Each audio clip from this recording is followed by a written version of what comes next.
All right. Is everybody here who meant to be here?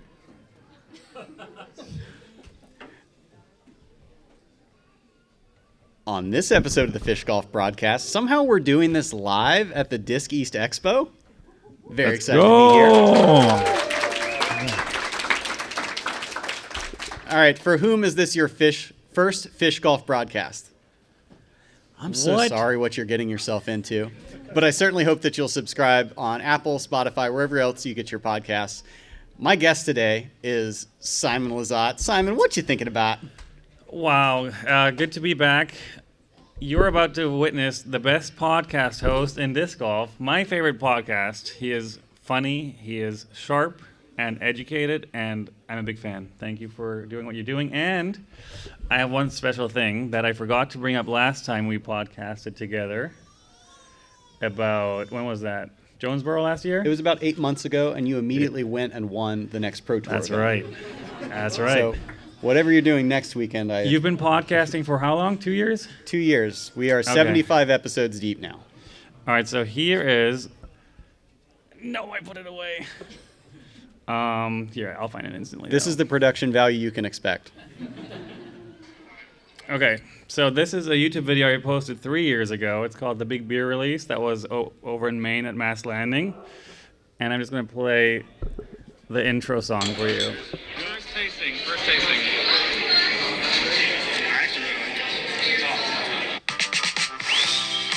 We just wrapped up at... That's the same intro song he uses for the podcast. It also is featured in a cat food commercial and maybe some other places. Okay. But no, when I first heard your podcast, I was instantly like, that's my song. So. Well, sorry. I guess you could probably take it back. You have more subscribers than I do, for now. And did you know I'm your competitor now, too? Not only on the course, but as a podcaster? I heard something about that. What's the deal with that? We've been talking about podcasting forever. Me and Eagle, of course, and then Joey Tamale, who's also team MVP. He does a lot of disc golf media stuff as well. He's worked for Disc Golf Network. He's worked for Jomez. He's done a lot of things. He was actually the producer of Beyond Disc Golf, which I made 3 years ago at this point. Wow. And he just made it happen. So we're a 3-person podcast, and we kind of just talk about whatever we want to. Lots of disc golf, of course, some travel, some life stuff. What's it called, and where can people find it? So it's called Crushed Pepper. Of course, we are the Crush Boys, me and Eagle, and then Joey Tamale. His logo is a red hot pepper. So Andrew came up with that name, and we kind of liked it, and it's cute. All right. Congratulations on having the worst podcast name in disc golf. Thank you. I'm now second. Simon, I guess with that in mind, you already do a lot of talking about course design and throwing and things that you're thinking about in disc golf. I've always been a little concerned when I'm doing things like commentary or doing clinics as well as a podcast. Frequently, I'm talking for an hour a week about Frisbee, and I find it really difficult to talk in a really fresh way and not just repeat the same talking points. I like to dance around themes, but talk about how I'm iterating on them, how I'm adapting new information to my worldview. So how do you feel that doing a podcast, in addition to your vlog and other media appearances, is going to fit into that?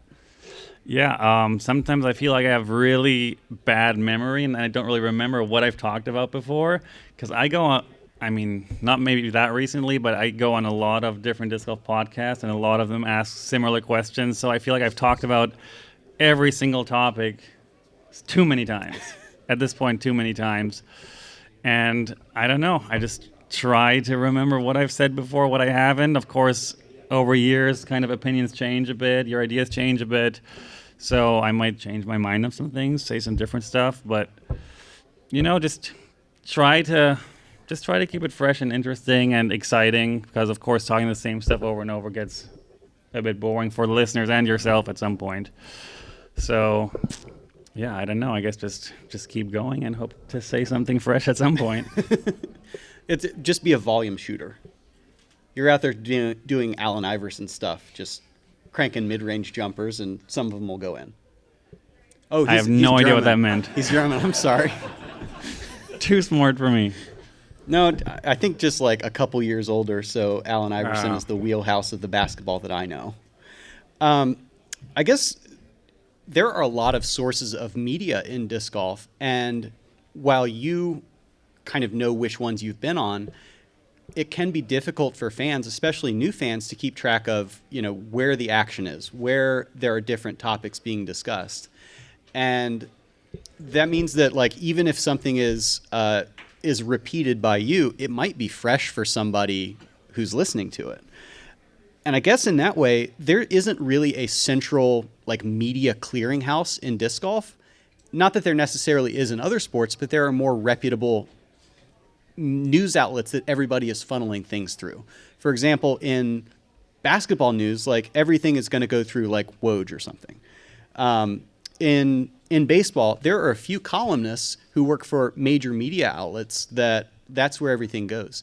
In disc golf, I think we see the failing of even Ulti-World Disc Golf or the Disc Golf Pro Tour or the PDGA being big central things that aren't the sources for news. Everything is run through players or run through sponsors. So I wanted to take a few minutes today to envision what a healthy disc golf media ecosystem would look like specific to player and sponsor announcements. So a couple years ago, you made a big change. Yeah. You went from Discmania, who had sponsored you for close to a decade, maybe more, Exactly 10 years. exactly 10 years, and switched to MVP. And by all accounts, that's been a very good brand switch for you, as well as for MVP. But there had been whispers ahead of time that you were leaving Discmania. And then there was the leaks that you were going to MVP. And that takes away some of the hype, some of the opportunity that you might be feeling to like expand your brand or really shock the disc golf world. Can you talk about, in a perfect world, how that series of announcements might have gone in order to maximize their impact? Yeah, it's always really hard to predict what the impact would actually be and the difference in strategies of announcing stuff. Because, some big companies purposefully leak stuff. So, I'm not sure if zero information and then just like a shock announcement is the best way, or purposefully leaks, or just kind of let it be a bit wishy-washy like disc golf usually does it, because the rumors get out there pretty quick. And everyone loves just talking about new stuff, exciting announcements. It's just one of the funnest things. Once you hear something that no one should know about, it's the funnest thing to talk to your best friend about it, and then they talk to their other friend about it, and then it just goes around the disc golf scene real quick. It was 11 degrees outside this morning, so I'm not going to go play. I might as well refresh Instagram and see if there's any sponsor change news. Was there some? I don't know. I've been here all day. Yeah, so I don't know, in my specific scenario, I don't really know how it leaked, but I just knew that before I made the switch, I talked to maybe too many people about it, because I just felt like I needed so much personal advice, because it felt like such a big change and kind of almost crazy for me to leave Discmania, which was so my family and my home and was so comfortable, and it would have been a good choice to also stay there. So I just had to talk to a lot of people, and if you talk to a lot of people, then the chances just get bigger and bigger that it gets leaked. But no, and I would love to see one company pull it off one day where no one knows anything. It's a complete shock, out of nowhere, big splash, and just see how that would do, because I don't think we ever really managed to do that. I don't think I've ever been surprised by a single announcement in disc golf, really. No, because like so much information is being laundered player to player or player to company. It's not really going through an agent there, and the manufacturers are having to do their production stuff, 3 months in advance, or at least planning that so that they're ready for that big drop. Yeah, a lot of people internally have to know what's going on. Like a lot goes into the announcements. It's a lot of steps, a lot of people involved. So, yeah, it is what it is. What do you think? What would be the best way to plan this announcement, and how should it go down? I don't know. you and I have wildly different statures in the world of disc golf. So there are a lot more people whose eyes are on you than there are on me. I've been with Discraft for, is this my 9th year with them? I think so. Yeah. So my strategy, I'm not a very big hype guy anyway. My strategy is always, as soon as I sign that contract, I'm announcing it. It's going to be in mid-December, and that's going to be before all of the rest of the news has dropped. Because the worst thing in the, not the worst thing in the world, I can think of a couple other things. An annoying thing would be for me to be like, all right, like I have my disc stamp for the next year. I have my sponsors. Like this is going to be my opportunity to, like make this announcement for myself and just get it out of the way. Like it would be annoying for a top 10 player to immediately, like 14 minutes later, make their post, and then it's all over. Like that's all people are talking about in the disc golf world. And I guess it depends what the purpose of leaks might be. Like some sponsors might do that so that people are talking about them. They are talking about MVP or Innova or Discraft. But there are others who might do it to kind of undercut a player's perceived market value if they're still in negotiations or something. That's a real like Los Angeles Dodgers thing to do maybe. But I think that this might be an avenue where a centralized entity like the Pro Tour or the PDGA, operating from an on-high scenario, might actually be able to help how these sponsor announcements happen. There have been like vague whispers over the last, let's say, 5 years about what a player union looks like. And that's not going to happen. I'm not proposing a player union, but I think there might be room for Pro Tour card holders to work with some collective action for certain things that would help us in contract negotiation. For example, being able to tell other players what the terms of our deals are so that I can assess my market value against other comparable players on the tour.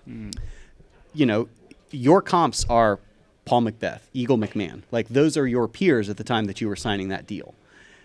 But somebody like Gannon Burr last year, and I don't mean to speak ill of any of his sponsors or him, he didn't really have the opportunity to freely negotiate. And that works against him. That keeps all of the power with his sponsor at the time. So I think that Pro Tour players could do a little better with having a window in which we negotiate, and then a more like scripted format of how things are released, how these sponsor changes are announced, and put it on a little bit of a schedule so that, if Innova does their batch announcements on January 1st of every year, that's how they've traditionally done it. Maybe that means that Discraft or Dynamic or Latitude or whoever takes a couple days before or after. And that gives the Pro Tour the opportunity, if they know ahead of time, to like generate clips of Simon Lizotte doing awesome things so that when MVP posts big news, new signing, then everybody's ready to go. They can capitalize on that moment and help Simon and MVP enhance their brands. Because everything is cyclical. We don't have Ford. We don't have big outside sponsors. We are relying on the disc golf community, whatever that looks like to you, to kind of insulate itself and help it be sustaining. So I think there might be an opportunity for the players as well as the governing bodies to not like heavy hand this, but take a little bit more of an active role in operating this in a way that is letting everybody succeed. I agree. That would be really cool to see an internal players group support each other and coordinate and kind of help each other grow. I will say that there, in the last 2 or 3 years, like a player having representation, like someone to negotiate for them, speak for them, like a sports agency is getting, I think, pretty standard in disc golf now. I personally don't have one, but I'm not negotiating for the next 10 years anyway. Do you work with a sports agency or not at all? I haven't. I haven't really had a reason to. Yeah. It seemed to me like that was becoming a thing maybe 2 or 3 years ago, but then that group of players and agents didn't really do much. Like the purpose of an agent, I already know how to talk to Discraft. I could go talk to other companies and have their equivalent player manager. What I don't know how to do is go to Prana or Smartwool or Adidas or something. And I'm too small for those companies, but you're not. Having an agent who already has industry contacts and isn't afraid of a hit rate of 1 out of 100 for those potential sponsorship deals, that has value to you. I think that some players have had very good success with it, but I think the mid-level players or like lower level players like me on the tour aren't seeing the benefit of it that they felt might be promised when it was initially becoming a thing. Yeah, I guess you're right. I don't know that I'm right or wrong. That's just how I perceive it. I think that another element of what a healthy disc golf media ecosystem in regard to sponsor movement or like any news that's happening throughout the year is not having leaks. Like if this is your news to break, other players shouldn't be going around tattling on it because like they're eroding your opportunity. I agree. I'm always very sad when I see other pro players who are in the inside circle of the tour, of course. And I mean, we're all a big family. We're all friends, so we all kind of know the ins and out of everyone's deals a bit. And yeah, I don't think it's good to publicly say anything about anything they've heard from other players. I just think it's a bit weak. All right. Going from a heavy topic to a light topic. Simon, I want you to give me a travel or Airbnb disaster. Like we are on the road so much of the time, and it goes smoothly 40% of the time. Yeah, I mean, in the last couple of years, I've been very fortunate, of course, to be in a position where I can really pick and choose where I stay and how I travel. So it's been pretty nice for the last 2 years. But no, I've had my fair share of interesting situations, especially the first 4 years where I was traveling in an RV that was a really old RV that didn't have proper AC or anything. There's just, yeah, there's always it's an adventure. I mean, it's a constant adventure. You just go from place to place and see what happens there. Disaster story. You sent me the note and I forgot to think about it. Do you have one to bridge over my answer? Yeah, you can think for a moment. Thank you. A couple years ago, I played the Gainesville Chainhawk Open in Florida, and I am an incredible Airbnb booker. I am very good at finding the features I want. I'm very good at finding good value and proximity to where I'm playing. I thought I hit on all of those. This thing had like a 4.8 over 30 reviews or something. So I played my practice rounds and I got to the location, and it's in a condo complex. And I knock on the door, and the lady had basically said, "Come on anytime." And she lets me in and says, "Welcome. Here's where you'll be staying. By the way, I'm on the couch." I'm like, well, that's a little weird. This is a 1-bedroom condo, 1 bathroom. And it said shared, but like I'm not really intimidated by that, especially when it's just me for a couple nights. She's got a cat. The cat is delightful. His name is Bobby. He's a little kitten. But this is maybe just me projecting. He was sick of her because at any given time, she would just be like, "Bobby, what you doing over there? Hey, Bobby." Like just a constant stream of like very empty words that were just like, let me nap. I am a cat. That's what I want to do 20 hours a day. So I'm in the room, and the bathroom is basically adjoined to the door of the room that I'm in. How is this getting 4.8 on Airbnb? She's sleeping on the couch, and it turns out that she has insomnia and back problems, which I'm reasonably confident part of that might have been cured by sleeping on what was a fairly comfortable bed. However, the pillows were like this. I know this is an audio medium for those listening later. I have like not even $1 stack of quarters here. And I played terribly. I'm not blaming it fully on the Airbnb, but I don't want to have to go out and buy my own pillow during a tournament. And that poor cat, because I got to leave and he didn't. I don't have a story nearly as impressive as that. So one thing came to mind years ago, I would say 2019, maybe 2020. No, 2020 makes no sense. GBO, middle of nowhere, Kansas. Basically the one and only time I let someone else book where I'm staying in the last 10 years. It was a YMCA camp, I believe. Total middle of nowhere. Like Emporia is middle of nowhere, and that was like outside of Emporia 30 minutes. So, country. Is this in an RV? No, I think. How was I traveling back then? No, I think I was already in my rental car phase. And we get to this place. I've never been in YMCA camp in my life. I grew up in Germany. And there were bunk beds in this cottage with a mattress. No sheets, no blankets, no pillows. I walk in, take a 360, walk out, and say, I'm getting a hotel. No, they didn't have Wi-Fi. I think that was the last confirmation I needed that I can't stay there. So, yeah, no service, no Wi-Fi. I can't do that for a week at a tournament. I need my updates.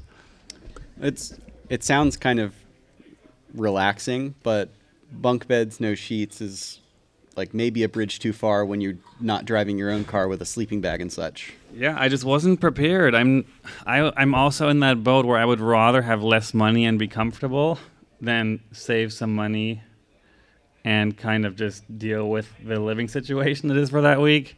So I was always kind of spending more than I could afford on decent places just to feel comfortable, and then, I don't know, just worry about it week to week. Next topic that I wanted to hit on is how, and let me back up. In our first podcast, which was the most listened to last year, you talked at length about how having an elbow injury might have kind of saved your career, even though it changed how you game plan and approach to things. I also want to talk about the, we'll say mid-career renaissance you've had through the lens of big life changes. I've been reading quite a bit about psychology lately and trying to avoid strict self-help books, but things from researchers who are, looking at this from a true scientific perspective. And something that they have identified is that people experience somewhere in the neighborhood of 35 big life changes throughout their lifetimes. And those are things like moves or job changes or relationships, or like you moved countries, you switched sponsors, so changing employer, you have now had 2 kids, you bought a house, right? Yeah, we moved in July again. There you go.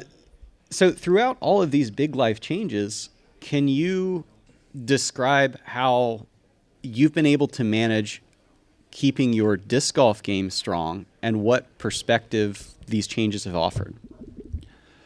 Well, I've been playing disc golf since I'm 2 years old, so it comes so naturally, and I've always felt that the less I care is almost the wrong word, the less I worry about it, the more free I can play. And you mentioned the elbow injury, that just slowed me down, because for me, most important thing was always have fun. When I'm having fun, it doesn't really matter to me if I finish in first or in 15th or in 30th. If I'm having fun, that's good. And for me, fun on disc golf course is throwing shots no one else would think is the right shot to throw in that hole. That was it worked out for me in the end, I guess, because I kind of made a brand out of throwing the crazy shots.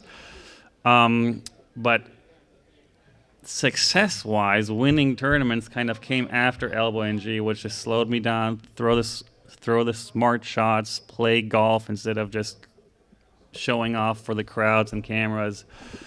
So that was definitely the most significant switch. And I mean, I don't feel like I have a very strong game, really, because consistency has always been my biggest weakness, and golf is all about consistency. I think for me, most impressive about, again, in Burr, for example, Paul McBeth, Ricky, Calvin, is that they are so consistent. I mean, when we put it together, we can all play those rounds, but they just do it over and over and over again. I had dinner with Gannon Burr last night, and he is 19, and his brain is so much more mature in a golf sense than mine has ever been. I'm nowhere near as disciplined as he is, as focused, and like the goals he can set himself and kind of thrive to just, for this round, I'm just going to play to the spots I want to play. I'm going to try to score the best possible, and that's just never been my approach to the game. I want to,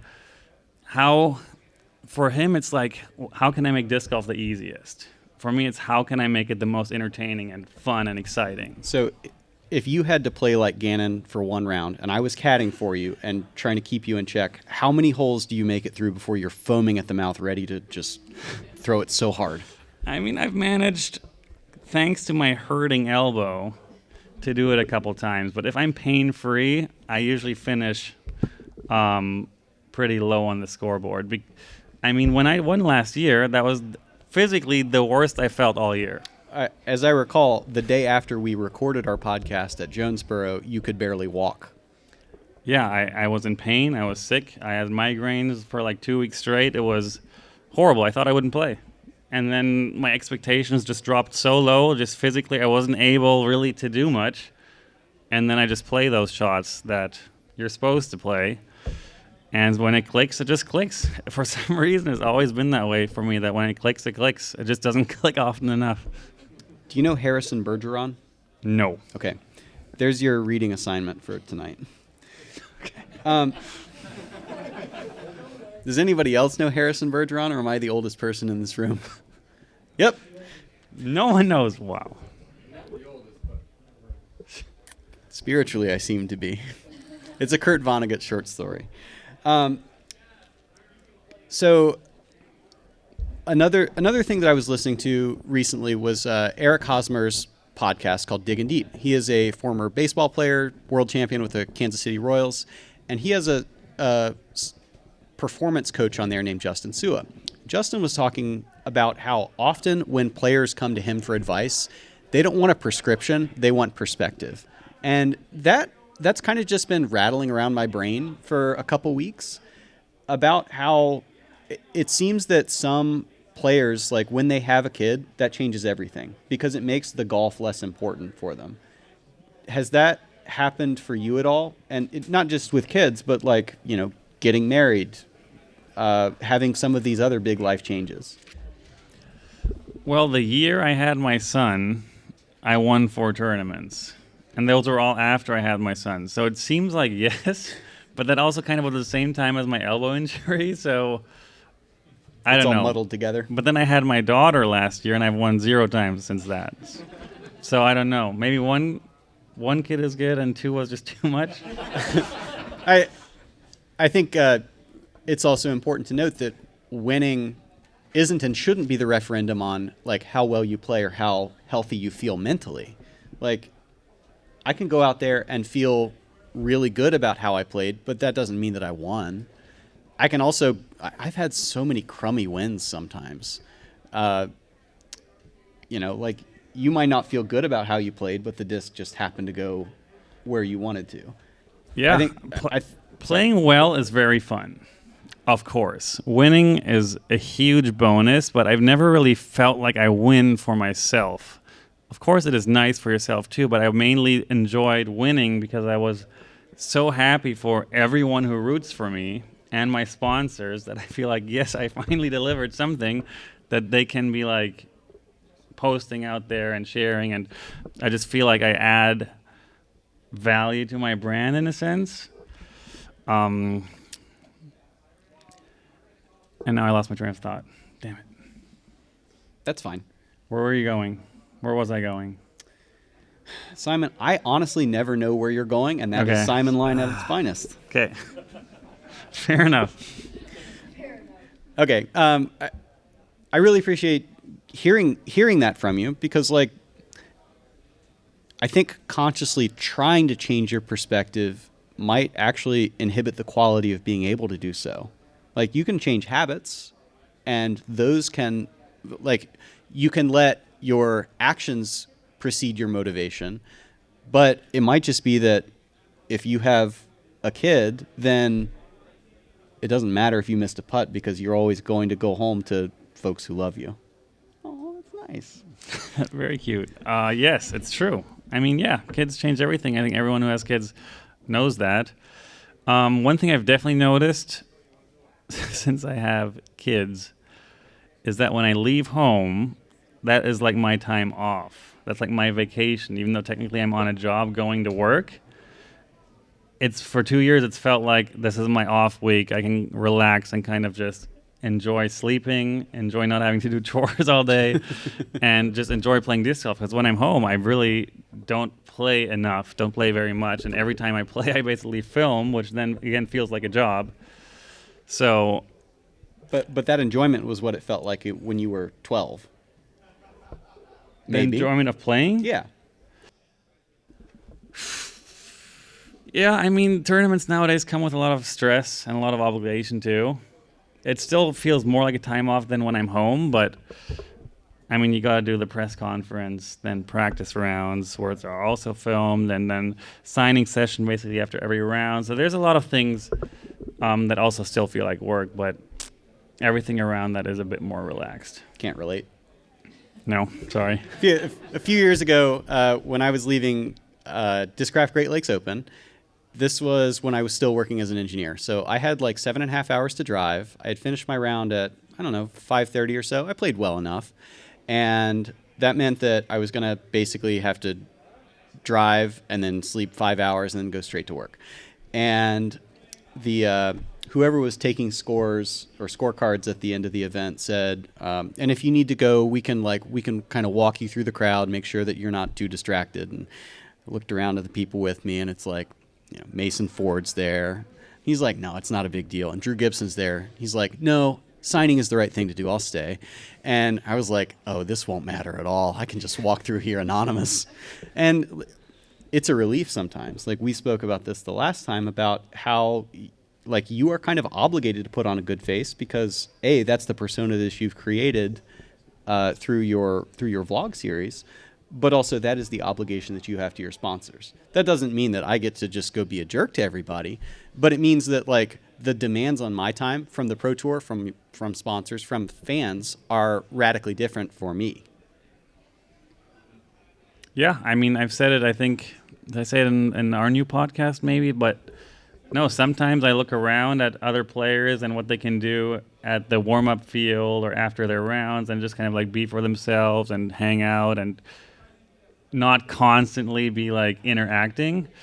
And sometimes I was looking at them and be like, man, I wish I could kind of just relax and kind of do my thing and walk from A to B without being stopped 10 times. But yeah, but then I remember the reason I get paid what I get paid is because people want to talk to me, which is, yeah. Do you have the discipline to do what Tiger Woods used to do and play dawn rounds for practice? What is that? In order to avoid the huge crowds, he would go play at dawn for all of his practice rounds for tournaments. Dawn means late at night? No, that means early in the morning at sunrise. Okay. Yeah, no, practice rounds I feel are still pretty tame in disc golf. I mean, they have a couple people out there, I think. Ticketed spectator day, typically. Yeah. No, it's very... I would never compare to anything I have to do to what Tiger Woods had to do. All right, let's switch gears a little bit. I heard a rumor that you are playing New England Team Challenge this year. Yeah. Wow. Yeah. I forget what a big thing it is. So I want to know how insulted you are when some no-talent golfer takes you to the final hole on their local course that they know the lines because they've been throwing them forever, and you show up and play blind and then take 2 bad kicks. You know, sadly, that has not happened yet, unfortunately. Disappointed. Yeah, That's me what the too. local advantage is supposed to be. The problem is they take Team Challenge so seriously that the strategy, of course, is to put me up against... A sacrificial lamb? Kind of, yeah. I've asked my team captain often, of course, to like put me up against their best player if possible. Like I want a match, I want a challenge. And of course, I want to take their best player out if possible.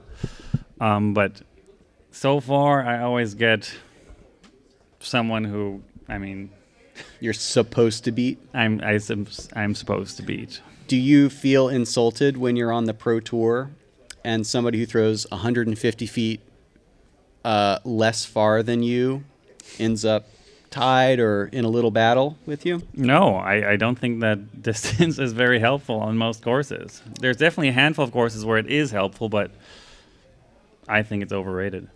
So, like, let's say we get down to the final battle and you're like, how is this chump?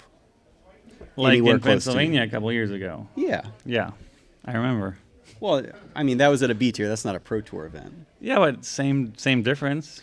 I'll play a pro tour with the same goal and then a B tier.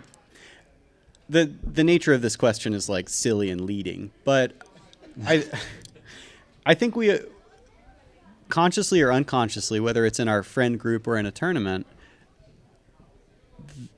there's a really unhealthy attachment to like what your value is as a golfer and mentally comparing that to other people. And I feel like on the pro tour, the talent in the field is so deep that if I pick one rival, well, there's 130 other people out there who could beat me on any given week, so it doesn't matter if I beat that one person. Like your talent equals in the field are few, but if you beat Gannon, well, that doesn't mean that you went out and beat Isaac that week. So I guess how do you deal with like the hierarchy of where the disc golf pro tour has gone and your place in it? I mean, I look at the registration lists nowadays, and I'm just intimidated sometimes because you just go down the list, and you can every year you go further and further down. You're just like, man, this person is so good. How am I ever going to beat this person? And suddenly, like a top 30 feels like, damn, I did a pretty good job this week. Yeah, it's definitely different, but I respect, I think, basically everyone's game. I don't think there's any player out there where I would feel insulted to lose to them. There's, of course, players that I don't like losing to more than others, but I don't think I want to name those names. It probably also isn't based so much on their game as like maybe a little rivalry you have with them. Correct. Yeah. Yeah. No, I enjoy when people throw good shots. I mean, I've heard in a couple disc golf talks or podcasts that they feel like the friendliness between pros kind of takes away from the competition vibe. I don't know if you know what I mean. Like if we give each other high fives on the course, or if we like celebrate someone else's good shot, even though they're technically our competitor, and we shouldn't be like buddy. But I mean, at the end of the day, we're freaking just out there together almost every week. A lot of us are really good friends, and we are out there, at least for the longest time, not to get rich. It was because we love to do what we do. And what we do is throw frisbees. And if you see, like the reason we're all hooked to this game is because throwing a frisbee exactly how we imagine throwing it is like so addictive and so fun to watch and to do. So if you get to watch it from someone else, that's still awesome. And I think thank you.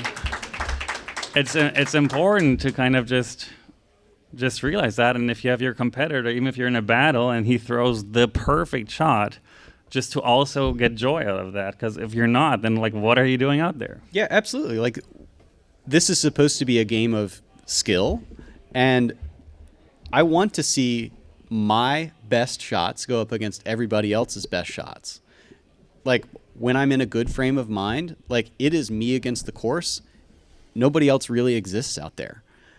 And when I'm in a bad frame of mind, I am watching my card mates for every little bit of good luck they get and every little stupid bad luck, bad roll that I get. I don't think I've ever consciously rooted against a card mate, but comparison is the thief of joy. Comparing myself to how somebody else is doing, it doesn't help. It's the same way as like if I go play Simon's game, well, you might finish 30th if you throw the wackiest shots. I finish 100th. I have to play my game and see how that stacks up against him playing whatever he brings his best that weekend. Yeah, I love that about golf. It's you against the course, and that's really all that matters. Yeah. And the other people are there to throw their shots, and you can enjoy them. All right, that's basically all the scripted questions I have. We have maybe 10 minutes or so. If there are questions from the audience directed to me or Simon or both, hand I saw first here in the front row. Hi, Simon. We love playing Louisa Lake. Yep. My friends and I, Yep. we're all in our 60s, and it's not a very long track and easy to get around. It's just beautiful. Can you talk about like how you just carved that out and like what was important? Why is it so beautiful? So he asked about Louisa Lake, which is a 9-hole course in Milford. So originally, we walked a property that's about 2 miles back in like an old quarry, which would have been insane to do. It had like water holes, crazy boulders, like a total video game dream course, but it was just such rough terrain. And I mean, it was, if you walk down that path, it's so far back there that getting to T1 would have been like a 15-minute or 20-minute walk. So we just decided against that, and we used it's like 15, 20 acres maybe for the 9-hole course. We settled for that because it just laid out a bit nicer. It was pretty rough when we first walked it, but I think Jim is the guy who deals with Parks and Rec there.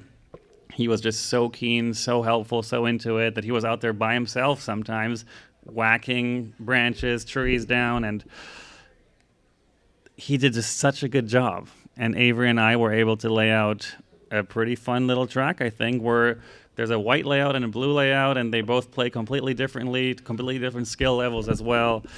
And I think that is what makes it special, that you basically have two completely unique 9s on exact same property, same holes, and I think what makes it special too is that you can play in 30, 45 minutes, and then you can decide if you want to go again and again and again, or just call it a day after that. I think, it's a really special little place, and they are, as far as I know, really eager to put in another 9 a bit further back. They're still dealing with some drainage issues in the back there, but I'm pretty sure it's going to be expanded on, and we hope to make it even more fun. Yeah. Hand in the way back is what I saw next. So, when you signed your contract with MVP, we talked about the pressure of rounds and, wanting to perform in tournaments.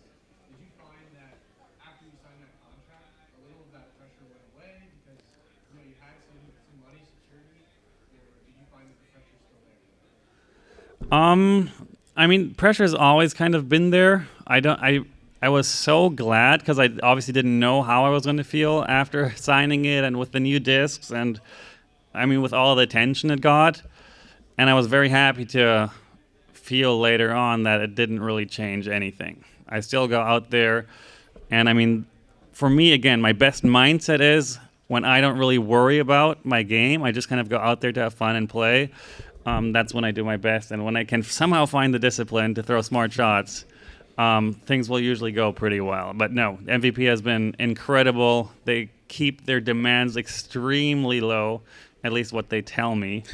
And yeah, a lot of my value comes from what I do off the course too. So that's always taking a big pressure off what I do on the course too.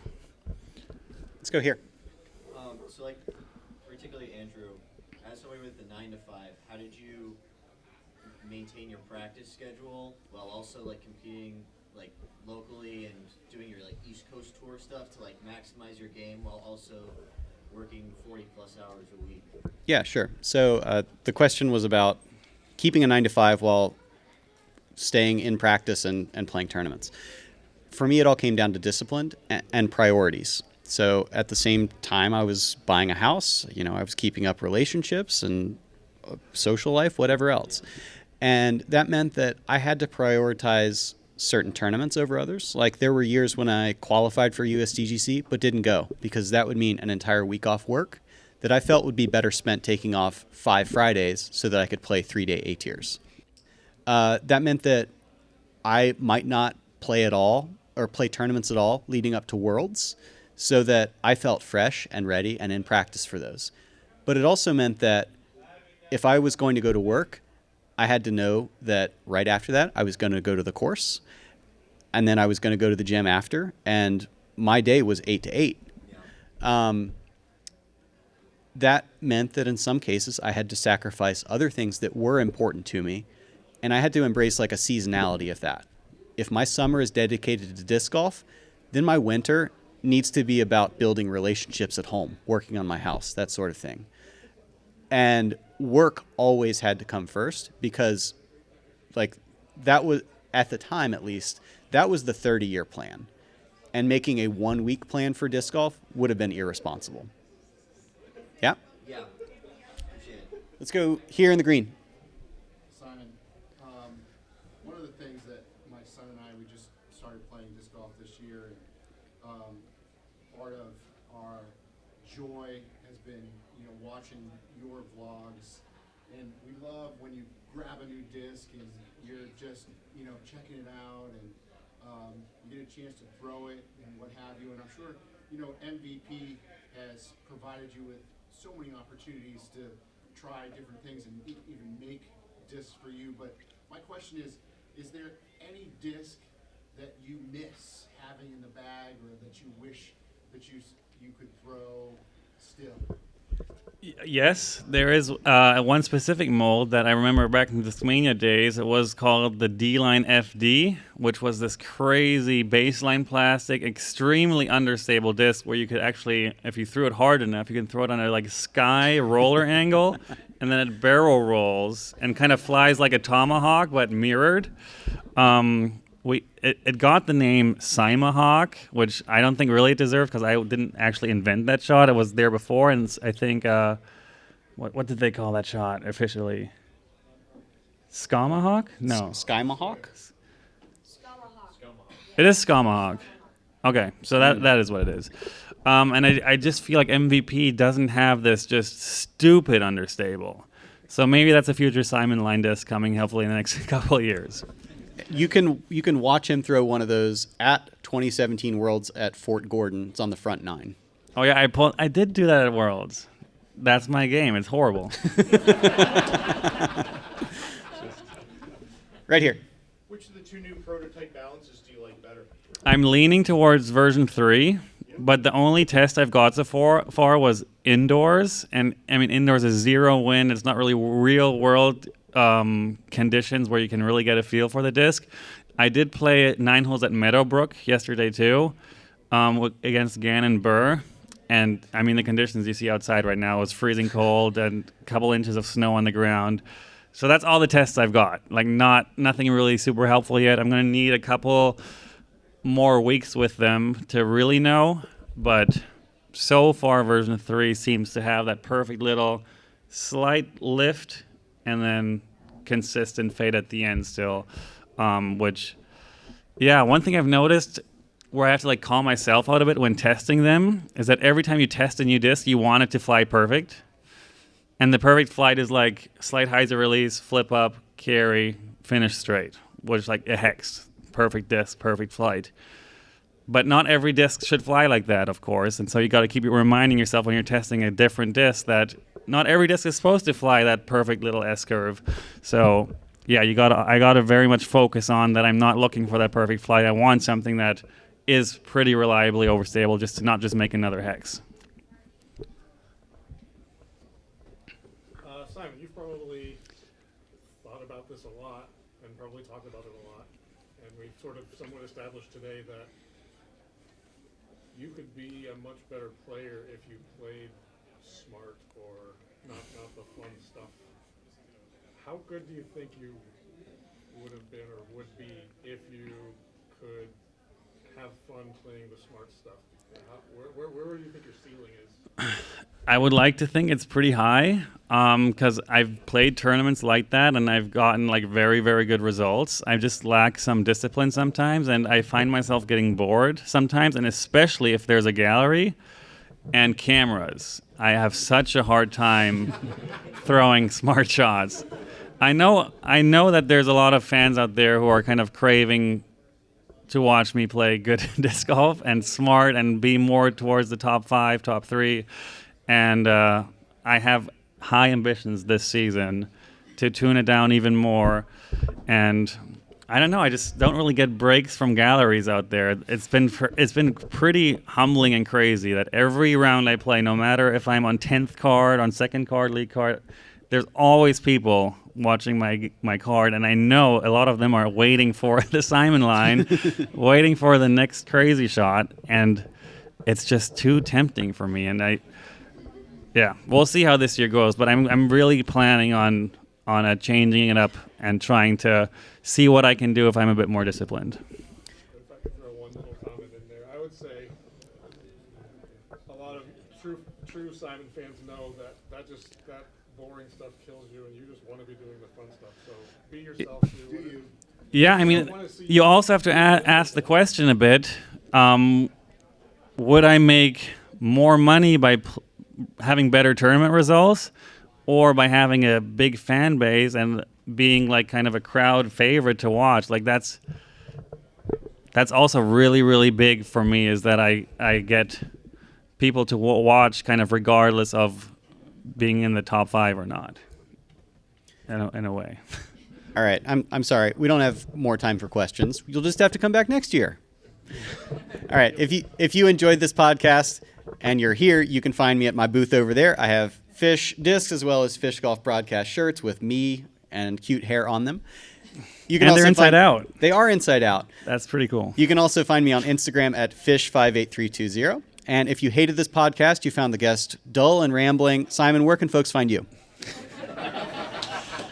Nice. They can find me mainly on YouTube. I have a huge announcement that I just last week, the document is signed, the contract is signed is what I want to say. I hired a full-time videographer, an editor who's going to go to every single tournament with me, and every single throw I throw this year will be on camera.